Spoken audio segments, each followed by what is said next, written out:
তিস্তার পাহাড়ি ঢলে বারবার আকস্মিক বন্যায় রংপুরে ক্ষয়ক্ষতি বাড়ছে। এতে সবচেয়ে ক্ষতির মুখে পড়েছে অঞ্চলের কৃষি। বিশেষজ্ঞরা বলছেন এই ক্ষতির প্রভাব পড়ার শঙ্কা রয়েছে দেশের খাদ্য নিরাপত্তার উপরেও।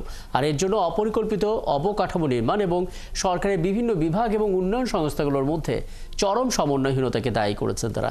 শাহ বাজিদ আহমেদের প্রতিবেদন, ছবি তুলেছেন শাহিন আলম।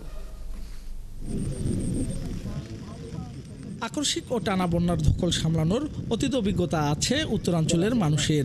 প্রায় প্রতি বছর পাহাড়ি ঢলে ক্ষণস্থায়ী আবার কখনো টানা বন্যায় ক্ষতির মুখে পড়েন তারা। এই বন্যায়ও সবচেয়ে বেশি ক্ষতিগ্রস্ত হয় কৃষিখাত। কোনো কোনো মৌসুমে 4 থেকে 5 বারও কৃষকের ফসলের উপর তাণ্ডব চালায় উজান থেকে নেমে আসা পানি।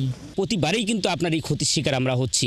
তো এই যে প্রতি বছরই আপনার 2 থেকে 3টা করে বন্যা হয়, এই বন্যার মধ্যে কৃষক তার যে এই ফসলগুলো যে ফলায়, এই ফসলগুলো কিন্তু আমরা ঘরে তুলতে পারি না।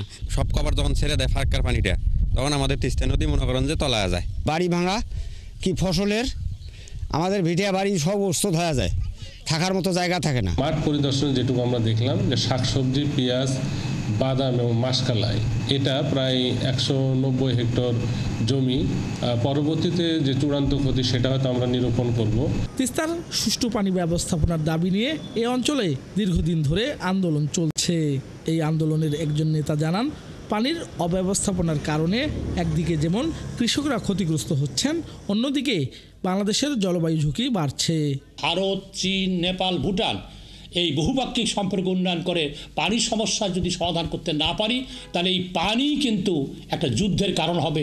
পানি কিন্তু আমাদের এই দেশে আন্তঃসম্পর্ক বিন্যাসের ক্ষেত্রে সংকট তৈরি করবে। এসব অভিযোগ মেনে সরকারের বিভিন্ন বিভাগ ও উন্নয়ন সংস্থাগুলোর মধ্যে সমন্বয়হীনতাকে দায়ী করলেন পানি উন্নয়ন বোর্ডের এই কর্মকর্তা। তিস্তায় একটা সমন্বিত পরিকল্পনা দরকার, যে আমরা এতগুলো চ্যানেল অ্যাক্টিভ রাখবো না একটা চ্যানেলে কনভার্ট করে বাকি চ্যানেলগুলো আমরা ভরাট করে ল্যান্ড রিক্লেম করব। এটা একটা সরকারের একটা মহাপরিকল্পনা, আপনারা জানেন যে ছিল, বা ওইটা এখনও নীতি নির্ধারণ বিষয়ে এটা আলোচনা এখনও হচ্ছে। অদূর ভবিষ্যতে এ ধরনের প্রাকৃতিক দুর্যোগ মোকাবেলা ও ক্ষয়ক্ষতি কমিয়ে আনতে বাস্তবতার আলোকে একটি সমন্বিত উন্নয়ন পরিকল্পনা প্রণয়নের দাবি সবার। শাহ বাজিদ আহমেদ, 71, রংপুর।